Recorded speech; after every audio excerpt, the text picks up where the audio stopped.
All right, we got a solid number of you all filing in. Thank you for being here bright and early in many cases, or perhaps late in the evening for many of you. It's a very global audience, but welcome everyone. It's good to have you. We're gonna do a quick welcoming spiel. I'm gonna throw a poll at you and then we're gonna launch into this webinar, all right? All right, well, hello and welcome to Intuit Tech Stories. I'm Lucy Shen. I'm a developer advocate here at Intuit and also your host and moderator today. Tech Stories are a series of virtual events where you can experience our cutting edge technologies and how Intuit uses them to power prosperity around the world. Our technology leaders will share our in-depth topics to help you learn, grow, and to hone your craft. So in today's Tech Stories webinar, we'll be talking about Intuit's Design for Delight, also known as D4D, and customer-driven innovation, also known as CDI principles, and how we use them to build solutions for our customers' most pressing problems. And to put it very simply, customer-driven innovation is the lens through which we make decisions on what to pursue, and Design for Delight is our framework for determining how to pursue it. So CDI is the what, D4D is the how. Some really quick housekeeping. Our Zoom chat will be disabled for this webinar. Do apologize for that, but we do have the Zoom Q&A function enabled. We'll try to get to as many of your questions as we can, so please use the Q&A function. If it's something that can be answered immediately, we'll also have someone monitoring it so they can just answer you on the spot as well. And if you have a recruiting related question, that may be what your response will look like. So just a heads up. Before we move on to questions for the panel, we do have a poll as well. Could we bring up the first poll, please?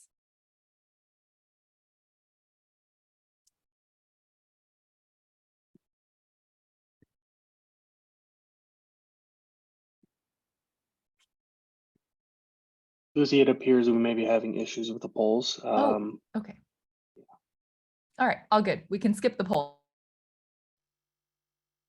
All right. Let's just move along. So what I wanted to ask you all before we moved on usually is I'd like to hear about your experience level in product management, the reason being that we can tailor our questions to you accordingly. But maybe we'll just infer based on your question and answer this time. But let's just jump into the welcome for our panelists in that case. So welcome everyone. Let's start by getting to know you all a little bit. So we'll go in this order just so we don't talk over each other. We'll go Brandon, Olivia, and then Yi. So for your introduction, please share your name, the number of years you've been at Intuit, and just as an icebreaker, when you were a child, right? What was your childhood dream job? So Brandon, go ahead and kick us off. So my name is Brandon Mitchell. I have been with Intuit going on 5 years now. And when I was a child growing up, what I wanted to do is own my own business. And actually in the pursuit of that, I actually fell into product management. So I'd say it still worked out. They often call PMs like mini CEOs, right? So that's like, that's right. Perfect. Awesome. Next is Olivia. Yeah, hi everyone. My name is Olivia Smith. I'm at Intuit for almost 2 years now. When I was growing up, I wanted to be a vet. I loved working with animals, still do. I have a pet bunny running around my apartment right now.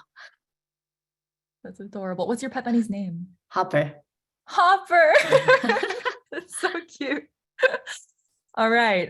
Yi, what about you? Last but not least. All right. Good morning, good afternoon, good evening. My name is Yi Eng. I have been with Intuit for almost 12 years. And when I was a child, I used to ride the bus a lot and I wanted to be the ticket lady who helped to distribute ticket to people because I always wanted to help people and really loved that. So there you go. It's such a small, specific dream. I love it. And you do get to help people all the time now. Hopefully we'll all get a little kick of that today as well as panelists because we're all here to answer your questions. So please do keep those questions coming and we'll do our best to get to them.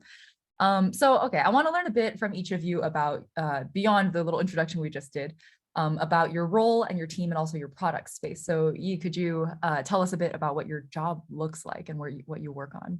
Yeah, thank you. So I'm the director of product management in the AI space at Intuit. I lead a team of AI product managers. We have cuts across all the data science, engineering, and machine learning engineers at Intuit.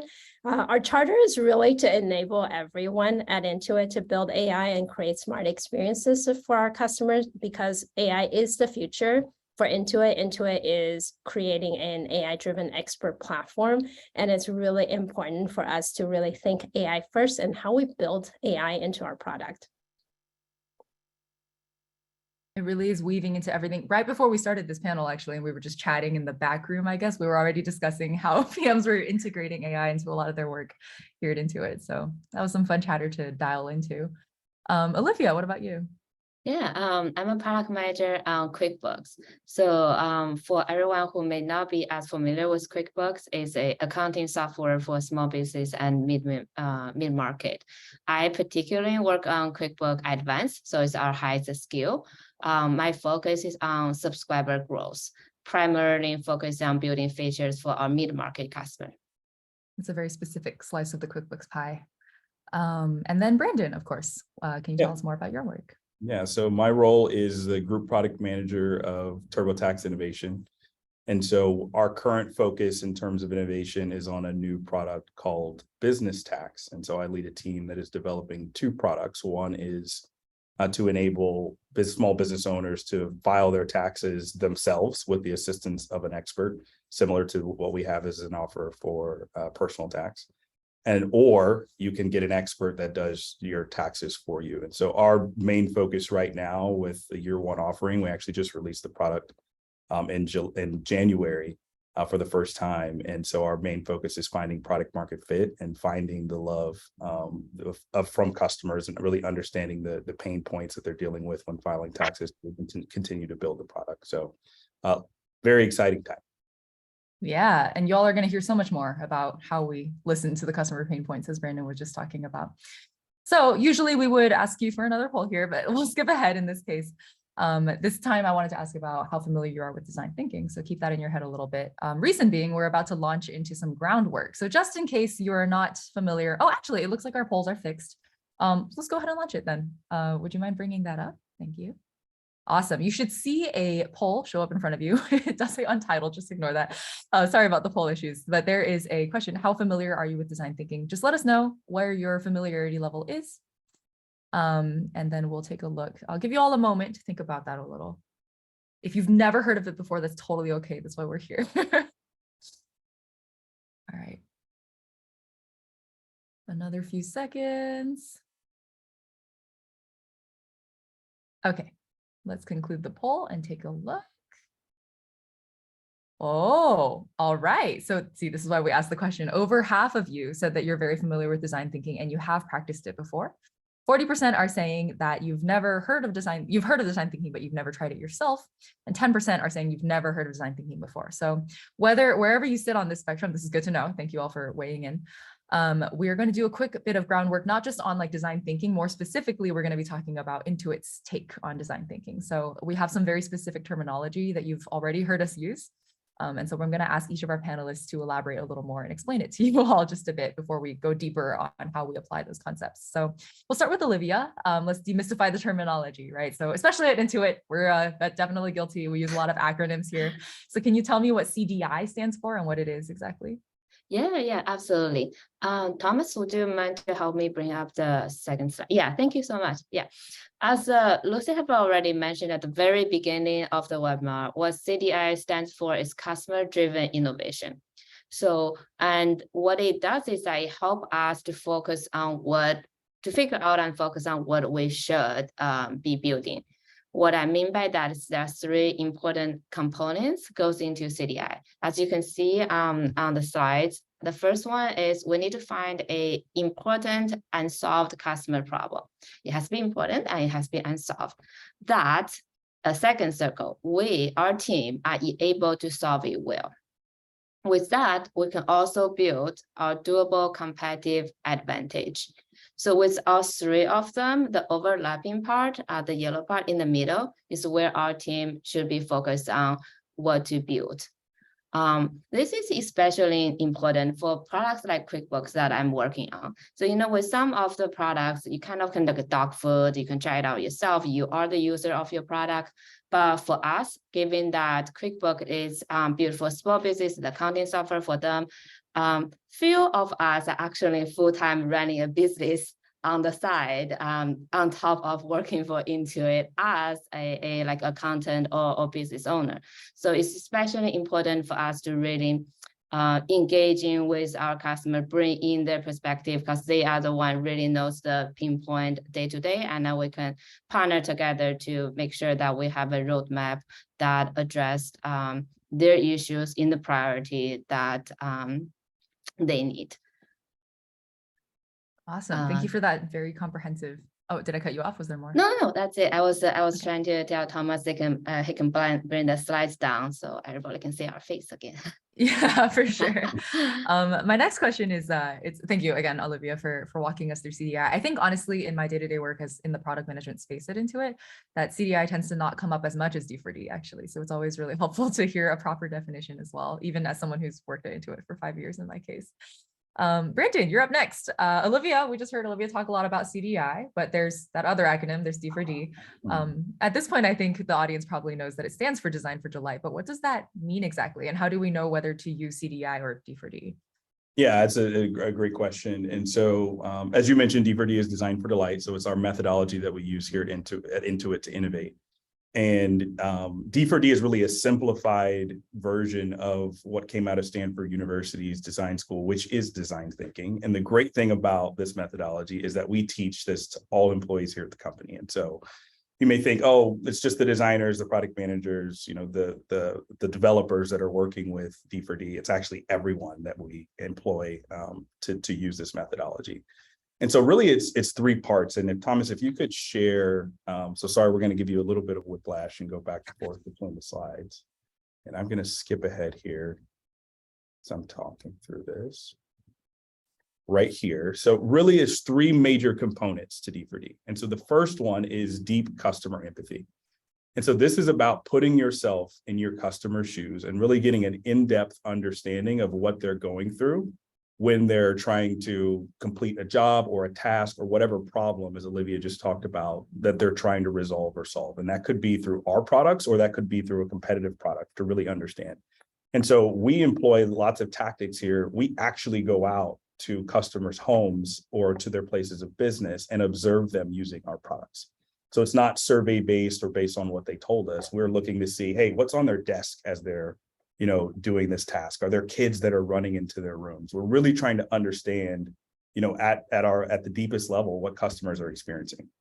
The next thing is going broad to narrow.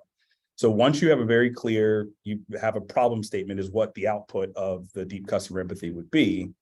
You then want to go broad to narrow on the solutions that you may choose to solve that problem. And so there are many ways to solve a problem. And so you go broad, you typically will get many people that have the same empathy in the room to brainstorm different ways to solve it. And then there are different approaches that we take to narrow down to specific solutions. And as you see, there's kind of like we call it double diamonds, where you're going broad to narrow, you're going broad to narrow. We use that because there's multiple dimensions in which you can narrow. So for example, for business tax, as I mentioned, that's a product that I'm working on. We might narrow in the states that we focus on. We may narrow in the entity types that we serve, right? There's different narrowing that we do throughout that process. And then the last one is rapid experimentation. So once you've identified a solution, there's a piece within design thinking as a whole, but something we also employ here in D4D, which is a concept called leap of faith assumptions. And so once you have a solution, there are things that are very risky about it. And so the last thing you want to do is go on the ground for 6 months and start building it. You want to test the things that are the most risky, and you want to run rapid experiments against those assumptions that you've identified. And so those 3 components make up D4D.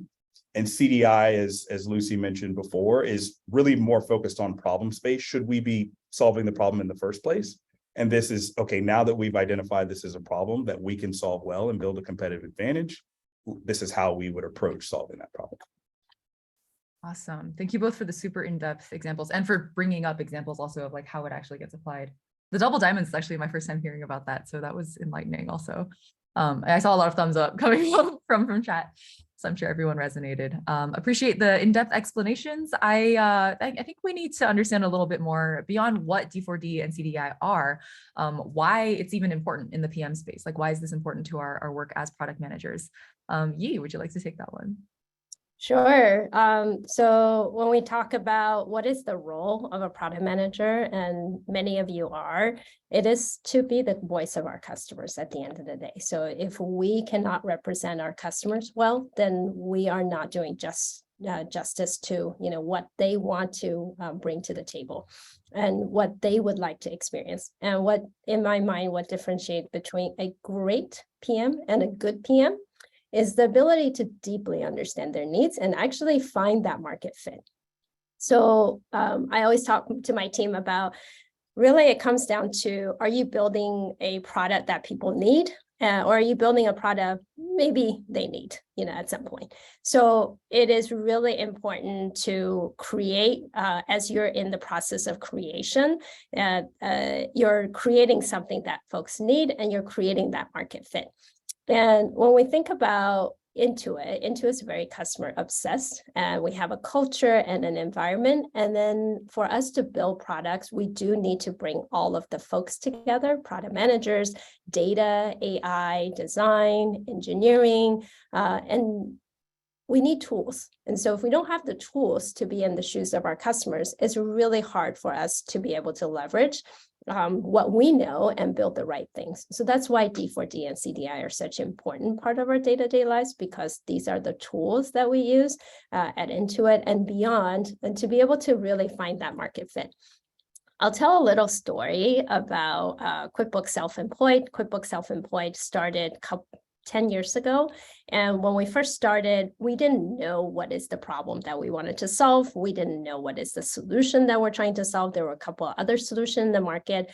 And for us to really find that market fit, we worked with 8 customers and went really deep. We actually did visit them. We made them even fill out a spreadsheet, trying to figure out what is it that the problem that we're trying to solve. We always thought self-employed needed to figure out cash flow. But it wasn't cash flow at all. It was getting organized for tax. But it wasn't until we actually went down to talk to them, looked at their credit card transactions, made them split their credit card transactions between personal and business, did we realize it was all about getting organized for tax, and it wasn't related to cash flow. And once we figured that out, we were then able to create a product for them. And that's when the product have a market fit, and that's how we grew to have over 1 million subscribers.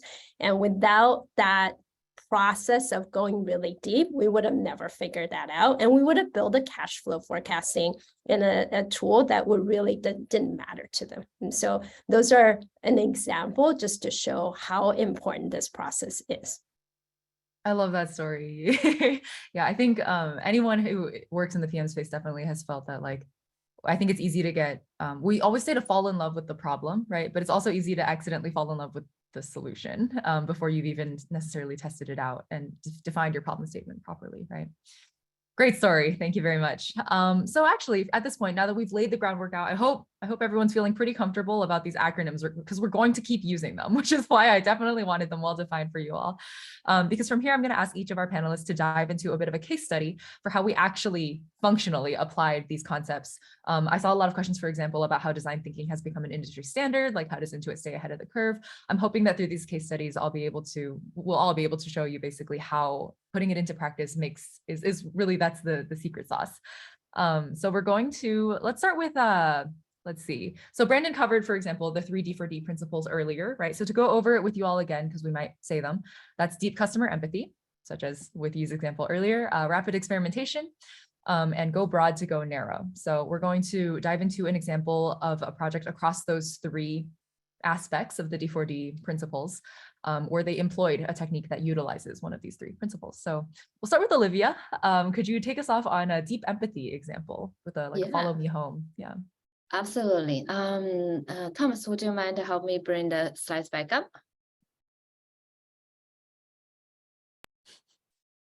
And I will move it to the follow me home part.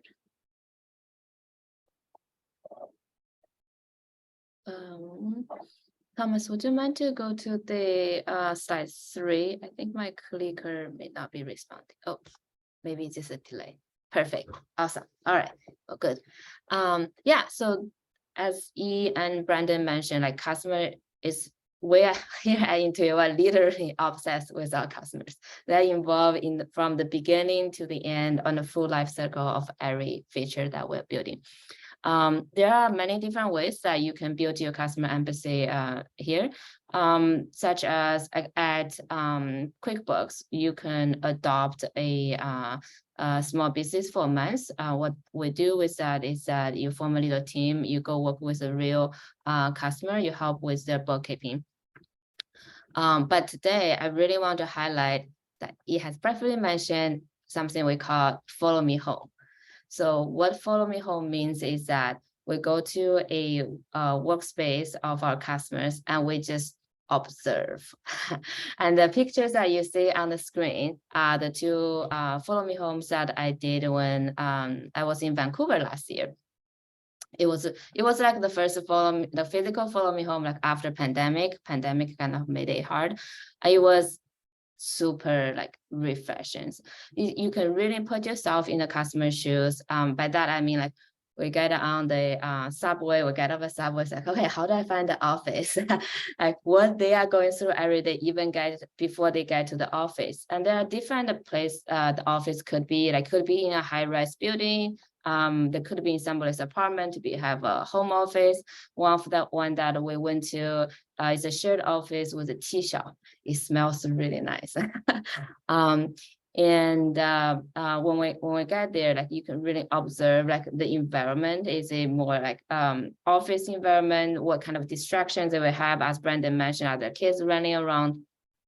And they will just be, we have our notes and they will just be doing our daily tasks as if we were not there.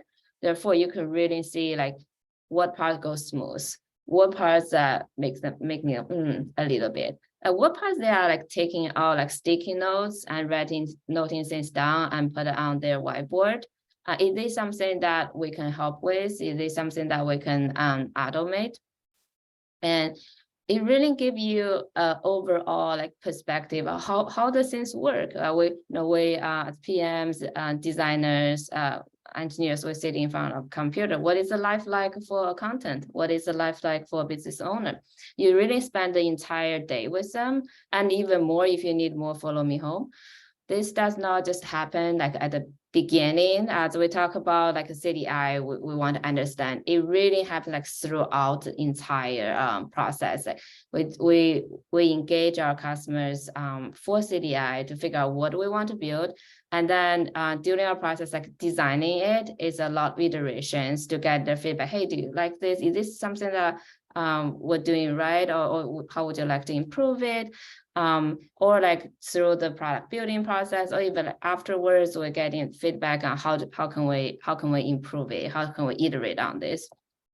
And I really want to highlight something like a difference between follow me home and interview. And we do a lot of interviews too, but I personally feel like this is a really nice follow me home method because it gave me the avenue to really be have the first view of how is things going, instead of rely on purely our customers telling me of their pinpoint or their team's pinpoint. This way, there are things that you may be able to notice that they may even not notice, or it helped me focus on the problem instead of a solution. Because a lot of times I will be told, okay, I want this feature, I want this be this way, but what is the actual problem behind it? I want to see the problem, so maybe I will be able to offer alternative solution that's even better. And with that, I will hand it back to Lucy. Awesome. Thank you. I really appreciate you including photos also, just to see like, this is literally, I mean, you're not necessarily, it's not quite like an interview all the time, right? Like you can ask questions, but it's the observation fact and the really like stepping into your customer's shoes part of a follow me home process. That is what makes it a follow me home. I also, I guess, want to just call out that follow me homes at Intuit are so integral to our philosophy that it's not just like product managers who do this. All of our new hires actually are encouraged to go through a follow me home process. And that includes all of our engineers, for example. So D4D to add on that, to add on that, for our follow me home that I've done, a lot of time is me, my designers, my engineers all together. Exactly. It's a cross-functional team. Our leaders are also asked to do follow me home so that we when we're designing things for example, even for internal folks like customer success, our CEOs actually go to our offices and sit down with the call agents and listen on the calls with them. And that's our version of follow me homes for internal tools that we're building. And then externally, our own leaders actually go into daycares and working with small businesses and flower shops and hair cutting, shops, and trying to figure out how do they actually work in their day-to-day and go visit them. So that's really important to that culture. Exactly. Awesome. Thank you, Olivia, for walking us through the Follow Me Home process. Yi, since you were talking already, it's perfect. So I'd love to learn more about the broad to narrow aspect of our D4D process. Can you tell us, like, do you have a cool case study to share about going broad to narrow? Well, absolutely. So one of the, really important thing, I actually saw some of the submissions that folks sent in. There was a question about related to how do you work in AI, and then to be able to get into AI, first you need to understand data. Prior to Intuit, I worked at Informatica for 8 years and working on data. And data is really important. Data is the food for AI. So when I first came in, about a couple of years ago into the AI space, when we start looking at data, we realized that just like any other company, data is messy. Data needs to find its home at Intuit, and folks need to be able to explore and discover data. So one of the things that we did was looking at what is the problem that we want to solve. And we know that internally, we have a need to be able to for everybody. And so remember, our charter is to enable everyone at Intuit to be able to build AI and launch AI into smart experiences. We realized that folks at Intuit forget about AI. They don't even have access to data. And so the first thing is, how do we help them? And so one of the things that we went through is this design sprint, which we start with gaining empathy. And usually it's not just an hour. So we actually spend 40 Follow Me Homes prior to this specific design sprint to do Follow Me Homes with our own users and understanding what is it that they're having challenges with. So we did use part of this design sprint just for an hour, just to gain a little bit more empathy based on the 40 Follow Me Homes that we've done and do some summarization. And then also brought in our experts to talk to us about overall strategy, how we work at Intuit, and what are the things that we're trying to build. And from there, we started this process in the beginning of broad to narrow. There are a lot of different tools that you can use, but this is like, how might we at HMW, you'll see again another acronym, and how might we are just things that we talk, as a team, we figure out, well, what are the opportunities? What are the themes? What are the things that we could do for our customers in this particular problem? And let's open up and do some brainstorming. So when we say go broad, it's really about brainstorming. That double diamond, or sometimes I call it the fish, is really about opening it up and brainstorming and thinking about all the different ways that we can do. And then we categorize them. So in the process of categorizing, one of the things, if you look at the kind of the middle section, you see a lot of these blue dots are areas that we realize showing, recommending, relationships or speed to insight and discoverability are the two major things that we really need to hone into.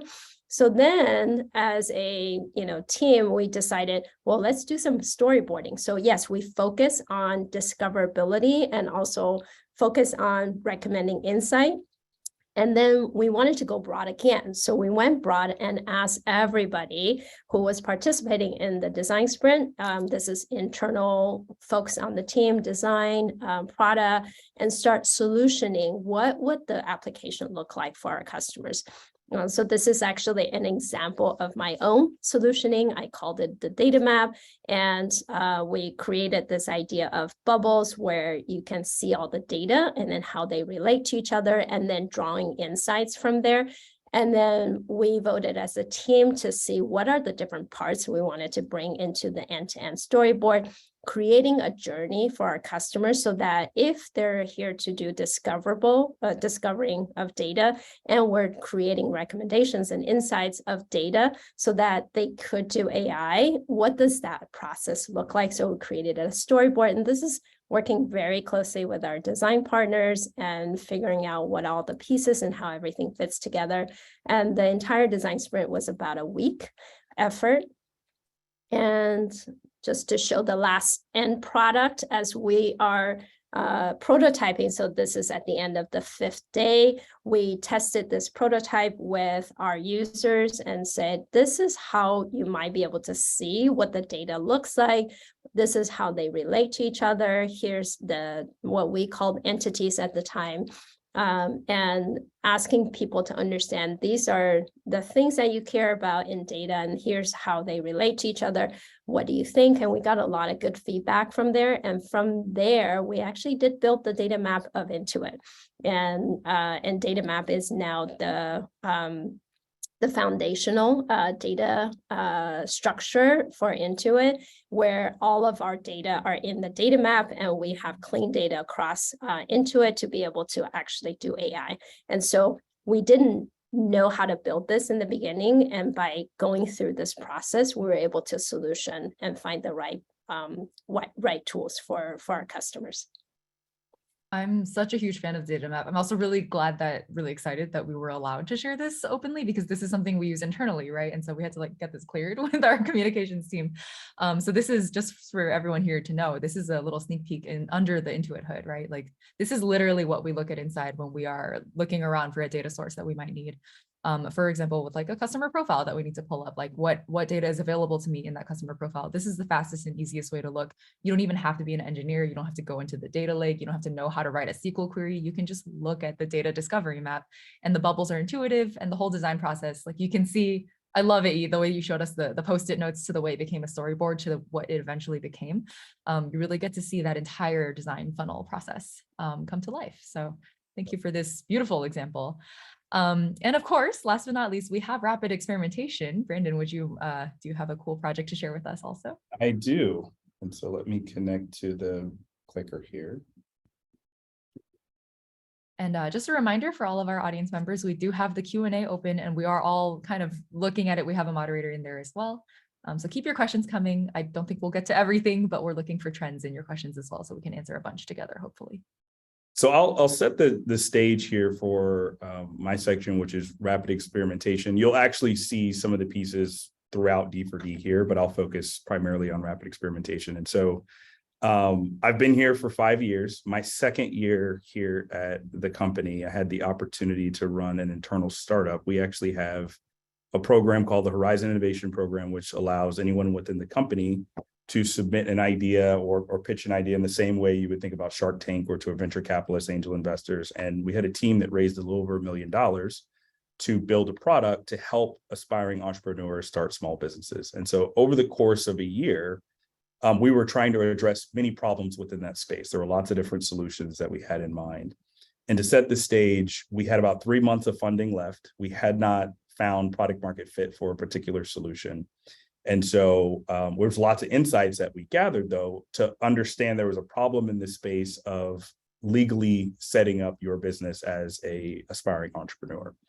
And so we recognize that their entrepreneurs need to set up at the federal level, being S Corp, LLC, C Corp. There are also things they need to do state, county, city level as well, and it can be very ambiguous. And so the problem statement is here on the left. I won't read that, but understanding that ambiguity, we believe there could be, in an ideal world, that this customer who is trying to start their business could legally establish their business in less than 24 hours. And so I'll go to the next slide here. And the solution that we were brought to narrow, I won't go through that process, but one of the solutions that we landed on was to use artificial intelligence and experts to identify a list of action items or steps that a customer needed to go through in order to legally establish their business and allow them to take those actions directly through the platform. And so how it would work, we would collect a series of questions, or ask a series of questions to the customer, collect some information. We would then spit out a list of things that the customer would need to do, and they would be able to take those actions. Well, through this, we don't, again, I mentioned this before, we don't want to just build. We only had so much runway left in terms of the capital that we had raised. So we needed to identify what was the riskiest assumptions about this solution that we needed to test before we built it. And the reason we do that, and we think about it, a way to think about it is, if you're going to build a car, you don't need to test the wheels and the steering wheel. But you may need to test, if you're doing something specific with that car that's different than anyone else has done, you may need to test that specific feature or functionality just to ensure that it would work and it wouldn't fail. And so with that, we'll go to this next slide. There were a couple of assumptions that we had. And so the assumptions were, could we drive demand for the solution? would entrepreneurs actually find the task relevant? Would they complete the task, and could we scale? And there were two solutions or two leap of faith assumptions that we were able to prove out very quickly. That was, we can scale because we knew we had the technology to do so. And the first one is demand. We did a very quick test, created a landing page that basically showed exactly what I showed on the previous slide. And we were able to drive customers to sign up for the landing through that landing page for that platform. But we needed to very quickly test, would entrepreneurs find the task relevant, and will they complete the tasks? And so when it comes to rapid experimentation, this is what we did. I'm here in our Plano site here in North Dallas, Texas. And so what we did is we invited aspiring entrepreneurs that were interested in the platform through that landing page test on site here to get their list of questions or list of tasks in order for them to start their business. And so we brought them into a room, and you can see here that she has a computer up. There's just a piece of paper where we wrote out the UI of what she would be experiencing. And so we're observing her go through this experience, and we're asking them to provide the information. And so through that, there's a list of onboarding questions. We're asking those questions. They're providing the list of information. And what we did is, once they provided the information, we would go out of the room, go upstairs, and there was a team of experts. They were actually us sitting in a room. We had already codified, based on these answers, how might we produce a list of responses or tasks for the customer to complete. And so through that, we would email the customer right there in the room a list of those tasks that would essentially be the same UI or same experience that they would have received if they were to do this online. And so the reason this is important, this is something that we sat in a room, we brainstormed how we might experiment, how we might prove the assumptions or test against them that we just discussed in the previous slide. But we did this in less than 24 hours. And we were able to get signals to identify whether or not this was the right solution. And one thing I want to call out here that's really important as you think about testing and using, design thinking or throughout your own products and services that you're building, is that you want what we call behavioral currency. And so, as I mentioned, one of the things we were testing is, would people complete, would they find it relevant? Well, one thing that we were looking for is not for them to say, yep, this is relevant, all of this makes sense, I'm good to go, and count that as, yes, we should build it. We wanted to see what behavior the customer would take to give us an indication that, yes, they would actually complete this. So what we monitored was, after that call, would they sign up for the platform? Meaning they would put a credit card down and say, yes, I want to sign up. But then we would follow up over time to see if they were actually completing the task, because that would give us an indication that they found it relevant. And so through this, we were able to build out this solution. We actually released it to several counties and cities in the state of Florida. And we're able to help a number of people legally establish their business at a city, state, and federal level. And so this was an awesome experience that I had here at the company. And these are things that we do all of the time as it relates to rapid experimentation throughout Intuit. Awesome. Thank you, Brandon. Love your slides also. I believe you presented these at Afrotech, was it? Was that where you have also shared these before? Yeah, I had some of the previous slides I did, yes. Awesome. Thank you for that. I think that recording is up if anyone wants to see Brandon talk about the more detailed aspects of the project, like a proper deep dive.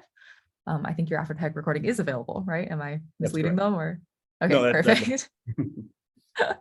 Awesome. So thank you everyone for all of your case studies. I hope it was valuable. For me, it was definitely valuable. So I hope the audience also felt like you got a good peek under the hood for sure. We have a really solid 19 minutes now to answer your community questions. So I want to get to as many of those as possible. We have been answering some of them live also in text. I got to a few of them myself, I think. So you can check the Q&A answer tab also to see some answers there. But a lot of you also pre-submitted questions, and so I pulled out a few of those. So let's go ahead and jump in. So for Yi, what skills would you advise to develop for someone seeking a PM role in AI? This is very career focused.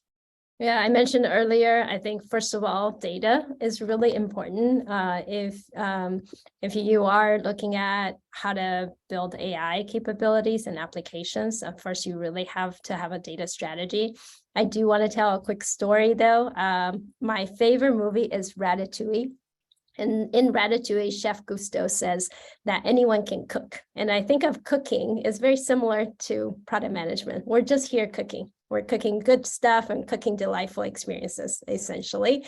And anyone can cook and anyone can PM, in my opinion, and anyone can PM in the AI space, because AI is something that as a product team and product managers, you will need to be able to get your feet wet and figure it out.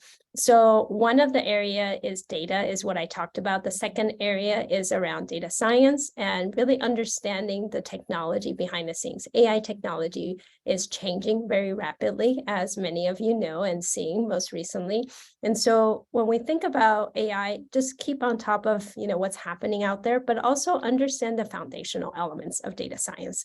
And it's more important to understand the foundational elements and do some training and learning online. So if you don't, I saw one of the questions is I don't have any technical background. I actually have a couple of PMs on my team who came from non-technical background who learned into this space. So you can learn into this space, but you do need to, start training into these foundational elements, and also very, very keen on understanding data. So understand what data you have, what data you can train on, what data is possible. And sometimes in our speech, what kind of data should you have or could you have, and what don't you have? And so the more you understand what you have and what you don't have, the better you can design experiences that can get you the data you need to be able to do AI in our product.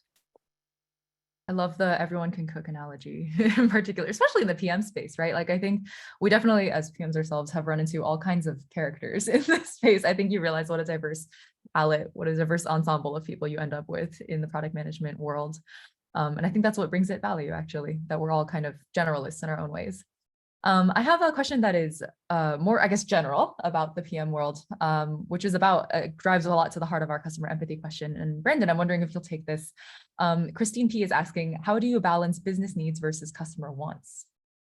That's a great question. And I think there's really, it's framing, right? Because I think the way that you look at it, actually, there should be no difference. So one thing that I love here at Intuit that we do, we talk a lot about what we call them input goals. And so they are much more focused on what we are doing to directly affect or drive benefit or value to the customer.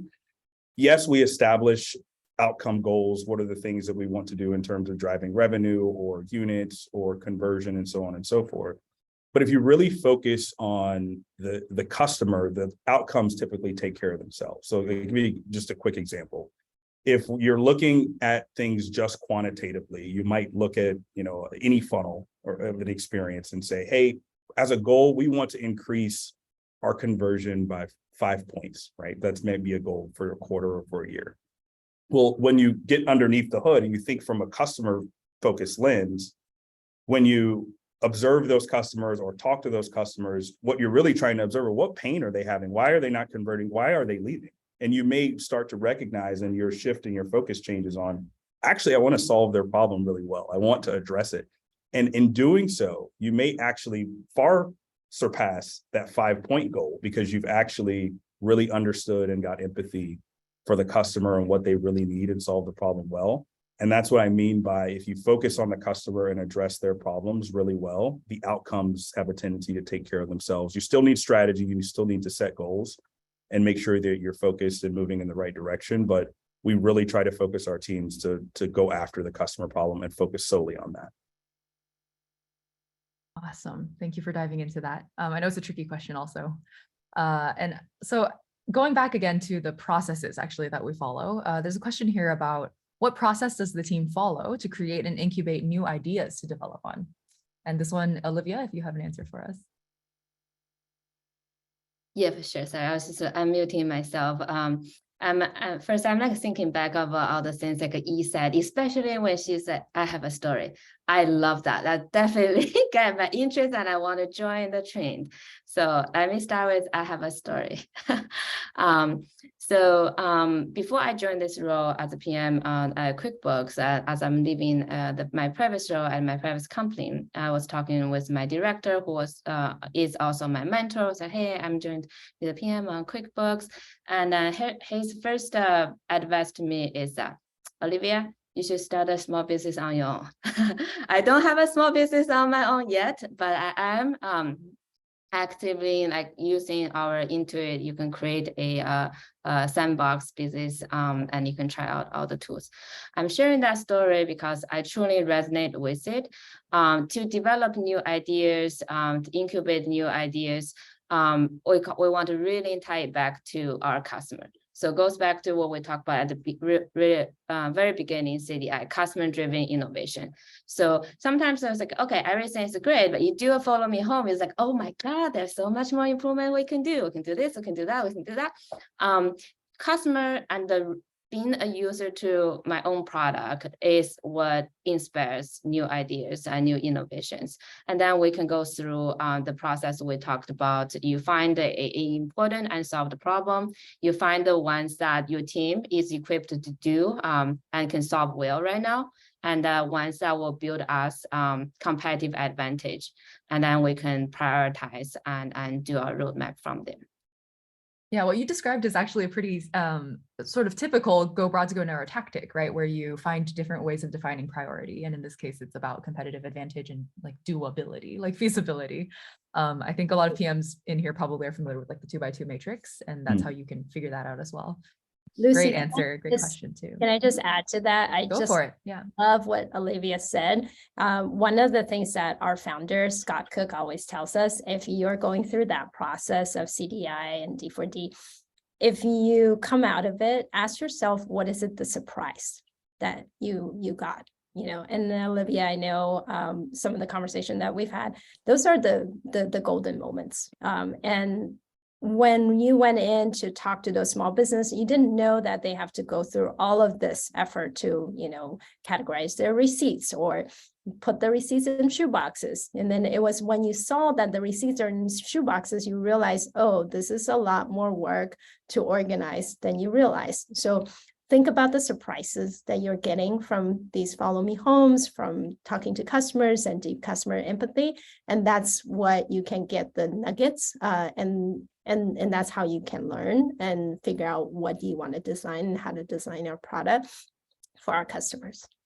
One more pile on, because I love that, because I think sometimes when we go into, you know, follow me homes, we can come with an agenda. And sometimes it's best to have no agenda. I actually want to go in and observe the customer use our product, because there are things that if I'm focused on only that thing, that's the only thing I'll take away. But you should be looking for surprises throughout them trying to address that problem through your product. Sometimes it can be through competitive products. You just want to understand what are they doing to address that problem and how might we address it in a way that we never thought about. And so I love that push. Great responses, all of you. Thank you all for adding on as well. I'm going to move us on. Let's see, we have 10 minutes. I just want to get to as many questions as we can. There are some questions we've had about customer delight. Like we say design for delight. What does the delight actually mean, right? So there's a variety of questions in this field. I'm going to read this particular one. Are there examples where product strategy chose to pursue customer delight versus fulfilling a direct customer need? And then another related question, which is what separates a very satisfying experience from a truly delightful experience? How do you define and measure that magic? And so this is very much driving, again, just because I know it's a lot of questions all at once, but basically at the core of these questions are, what is it about customer delight? How would you define delight? And then how do you, what is like delight versus need? Does anyone have an answer for this one? It's for anyone. I think so. Like, for example, I mentioned one of the outcomes and things that we're driving towards for business tax is product market fit. And you might hear multiple definitions for that, but at its core, how you measure product market fit is, are customers telling other people about it? Do they love it? And do they come back? And so through that, we need to build a delightful experience, one that customers feel that, wow, I'm not able to address this problem or solve this in another way anywhere else. Therefore, this is the best solution to address this problem. And the way we think about it, we try not to prioritize delightful things over, you know, things that may not be delightful. You try to actually establish a principle for how we build products and employ that throughout the team, so that their understanding is whenever we build something, we are looking to delight customers. We're looking through rapid experimentation. How might we drive that extra wow? I can't believe that you provided this. I wasn't expecting that. And that's why it's important to be close, because if you're far away and you release it, you may not see that, you may not understand that. And so working with very small groups gives you that insight that you may not get elsewhere. Yeah, it's so important to be close, like Brendan said. You're going to get sick of my stories, but one of the things that we did I talked about QuickBooks Self-Employed, and we sat down and showed them some of our solutions. The first version of solution, they say they liked it. And our team met afterwards and said, that's not good enough. Just like is not delight. So we went and talked to them some more. We made them fill out spreadsheet. We made them split their personal and business expenses. And then we realized the design needs to change. So we changed the design, put it in front of them. And this time they say they love it. And not only do they say they love it, they ask if it's ready for them to use tomorrow. And we're like, this is a paper napkin and we just drew it up, and no, we have not built this. And not only did they ask if they could have it, they asked if they could pay $100 a month to have it. And we thought we were going to charge them $5 a month. And so the last thing is they actually had some twinkle in their eyes. So, you ask what is delight? I think delight is verbally telling you, I have to have it. I can't wait. If you don't have it, I'm going to come to your office and figure out how to build it with you. And then other things are like, can I pay for it? If you hear things like that, or they sparkle and the light gets lit up in their eyes. It's very different than just saying, I like something. And so when you're very close to those customers, you'll have a much better sense that, what delight means. If you're far away and designing and using quantitative data or survey, you won't be able to see that delight in their eyes. Yeah, product market fit is very much a feeling. And so, as you mentioned, we've had customers that we've shown products and they've started crying. And so, that's when you know that you're moving toward delight. We're gonna make them cry. I can't agree with this more. Go for it. And I just want to add a little bit on there. So, I absolutely agree with that. I remember, carrying out my story of the audience, tired of this. It was a accountant council, and I was showing something. And the customer was like shocked, like, is it possible we can have this? That's when you know that they really like it. And I want to add a little bit like how did we get there, especially for PMs like me earlier in their journey, is that think further along, think what this feature is going to be like 5 years down the road, 10 years down the road, 20 years down the road, have a vision and work backwards. So I know there's a lot of pricing and customer needs, like what they want immediately, but what do you say yourself, what do you say this feature 10 years down the road? And if the clients, our customers like that vision, work backwards to fulfill the need directly on this moment right now. That is something that I found it really helpful to build something that truly beyond the immediate need and be delightful. It's fascinating to me. I hadn't thought of it before, but that delight is, in a way, understanding delight requires you to have the customer empathy, and customer empathy is the thing that we keep coming back to time and time and again. So I appreciate all of your stories. Also, I feel like a good narrative is one of the best ways to teach. Wonderful. We have time for I'm going to try for 2 more questions. So Marina had a question for us just now in the Q&A. So this is more about goal setting. Marina asks, for all participants, what do your goals typically look like? I like your D4D and CDI frameworks, but tying them to the goals and company priorities is also necessary. So do any of you all have planning processes where you actually incorporate D4D and CDI? I can start at a high level as we're going into FY24 planning for Intuit. We have obviously a lot of planning effort going on. We do quarterly planning. We also do yearly planning, 1 and 3 year planning, looking at strategy. And even in our strategy doc, the first thing in our strategy doc is a customer problem For every single strategy doc you've ever seen at Intuit, we start with the customer problem. So without knowing what the customer needs are, we can't even come up with the strategy of, every single paper is written that way. We don't start with the vision. We don't start with the solution. We start with the customer problem. I think she basically answered that question, knocked it out of the park, because yes, that's what we do throughout the company is we start with those problems, and the strategy is built based on that. So everything that you're building for that year is rooted in these are the solutions or the areas that we want to focus in, but that is all tied to the customer problem. And then we can model out what we think the outcomes or goals that we'll achieve through focusing on those areas. Exactly. Like for like our doc, like we have a literary session called Voice of the Customer. Put it in what they're asking for. Yeah, I'd also make the argument that actually baked into our software development lifecycle, baked into our Scrum processes, right? Like there's a lot of rapid experimentation, go broad to go narrow, baked into those processes actually. A lot of people in the questions were pointing out like design thinking is an industry, we may be an early adopter, but design thinking is an industry standard now. And it's the mindset itself is baked into our processes as an industry. And that is absolutely true also at Intuit, right? So I would say look for the magic of D4D in your daily lives already.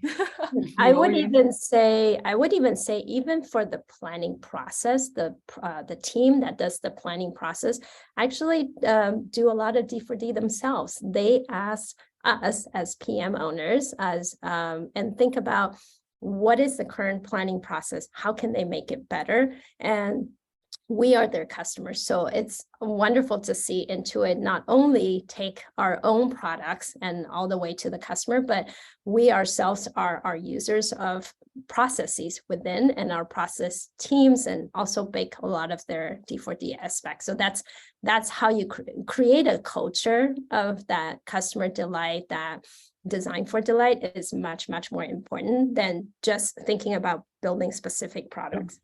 Yep. That is perfect. I was going to say we should do one more question, but we are at time and that's a perfect note to end on anyway. So thank you all so much for your energy, both the audience, our panelists as well.